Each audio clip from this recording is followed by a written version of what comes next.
them. They were just far enough away from each other to where they couldn't touch. Right. A lot of the dogs had scars, classic signs of dog fighting. Right. I actually, at the time, in Washington State, when I was there, I was actually a deputy. So we were actually commissioned deputies there who did animal control. And I had just taken a class at the Washington Animal Control Association, and HSUS did a great session on dog fighting. And, so I had contacted people who actually did the class. Actually, it was Robert Reeder from HSUS, and told me everything I found, and he helped me. We actually got everything together. He actually flew down to help us, so we got the search warrant. Wow. And we got the search warrant. We got in there. We confiscated over 80 dogs, and there was dead dogs buried all over the property and everything like that.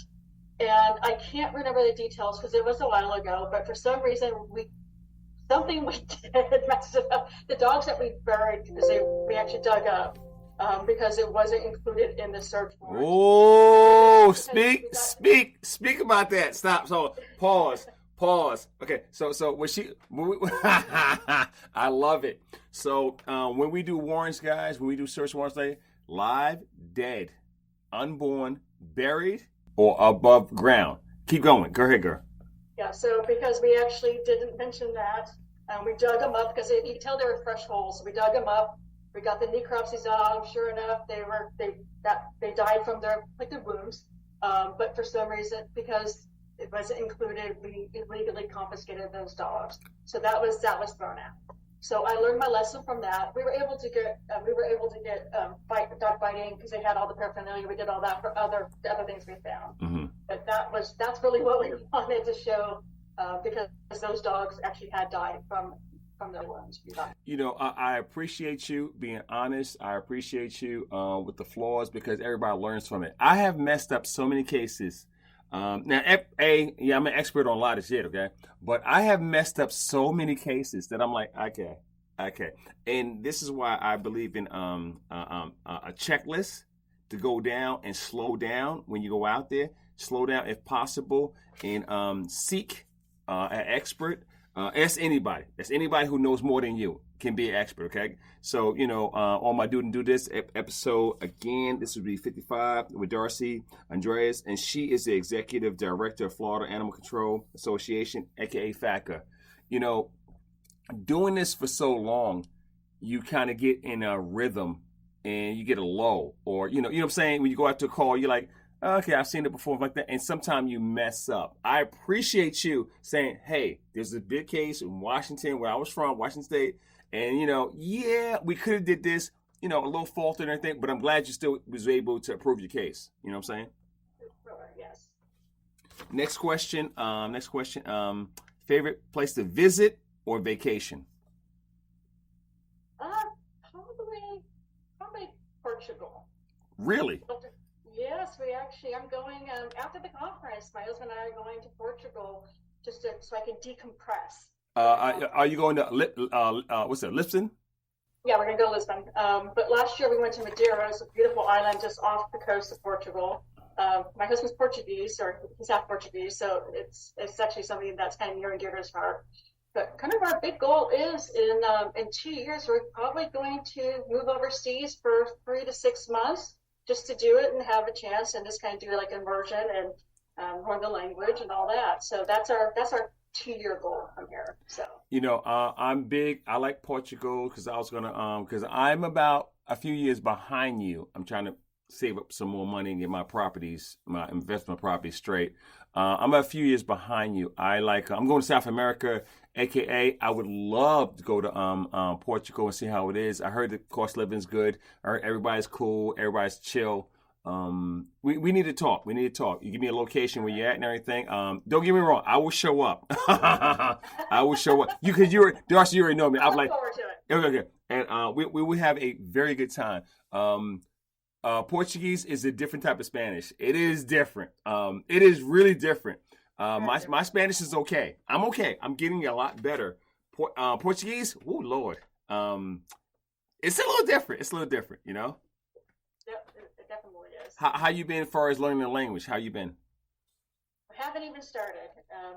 My husband took Spanish in school, way back then, and I know French. I took French, so it's going to be something we're going to do together, and we just want to do the total immersion and hopefully become fluent. We're 2 years out, maybe a little longer, because as the director of Collier County, I used to bring my work home with me a lot. Right. So I won't mention how many dogs and cats I have. But, Hoarder alert. Hoarder alert. Go ahead.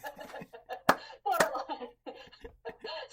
So I was cut off once my cat numbers almost reached more than two hands. Okay. But most of our cats are over 10, 11, 12 years old now. So we're just waiting, because we're going to take whoever we have with us.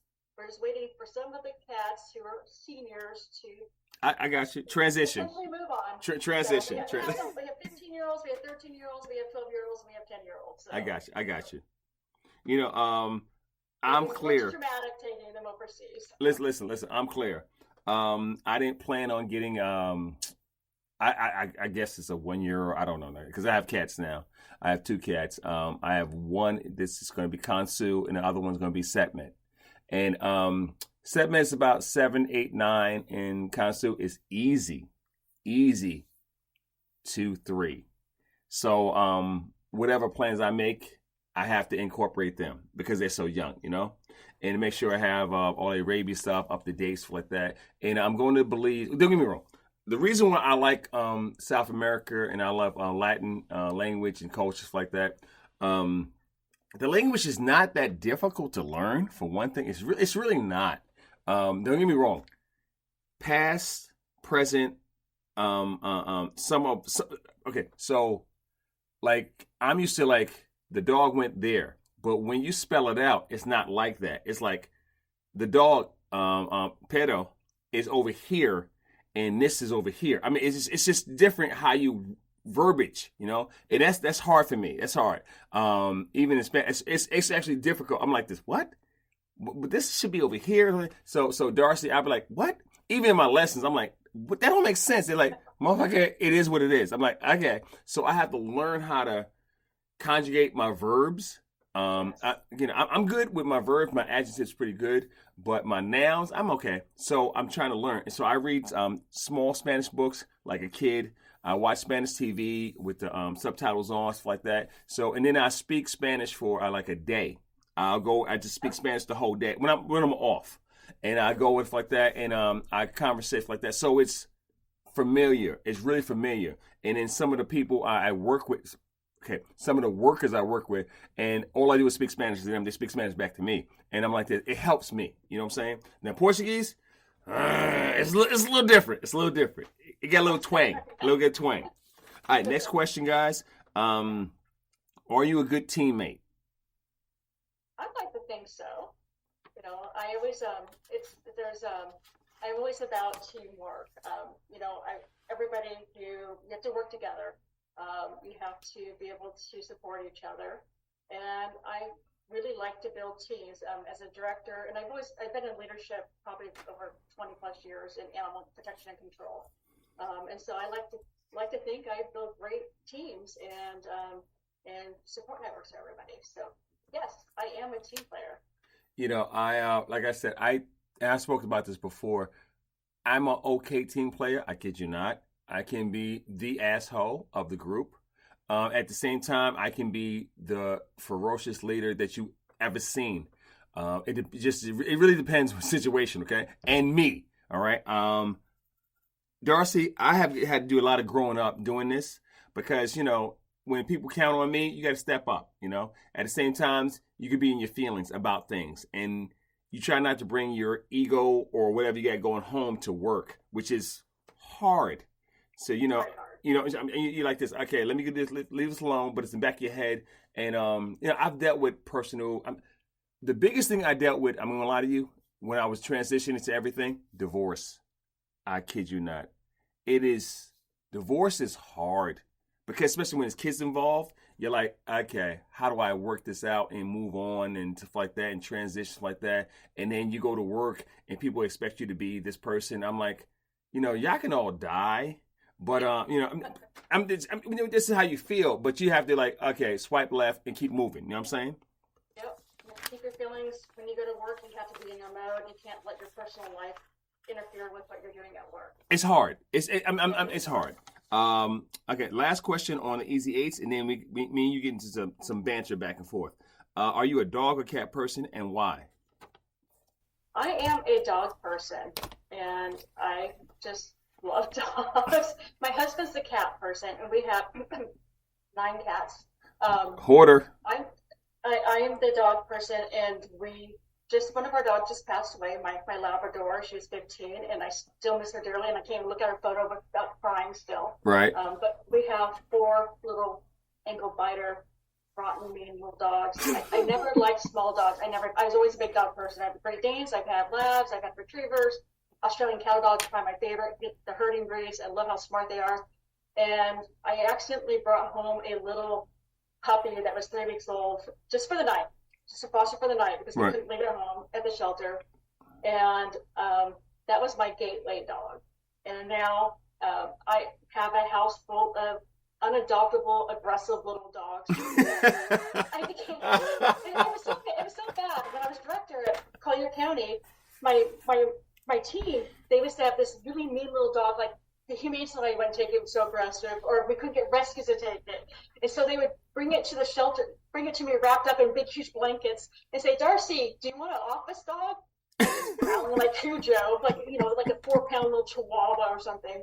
And, they would stay in my office, and then I would, gain their trust, and eventually come home with me. And then, they'd fall in love with me and my husband, and trying to get back to the shelter for adoption, they turned back into Cujo again, as if no one would ever look at it. Even if they only had 2 teeth, they would break, they bite people. So all my dogs are unadoptable, aggressive little dogs that my teammate, my employees would bring and put in my office. So I have become the little dog person. That's awesome. I went from big dogs to small dogs, and my last dog, aka Mason, we call him the crackhead because min pins can be a problem. It can be a problem. We got 10 minutes left. I appreciate you coming on. This is awesome. Again, it's Darcy X season 3, episode 55. I'm going to see you in a few weeks, and we hug up and dap up, all that good stuff like that. I appreciate you being constant and you being truthful with what you say, because a lot of people are like, well, blase, blase, blase. When I tell you I appreciate you, in the animal welfare realm, there's real and there's pretend. It really is. You know what I'm saying? Do we want things to be better? Yeah, but how do we make those things better? If you had to shout out and you had to, say you get a soapbox, what would you do for owners to be better or the industry to be better? Hypothetically, what would you say? For things to be better?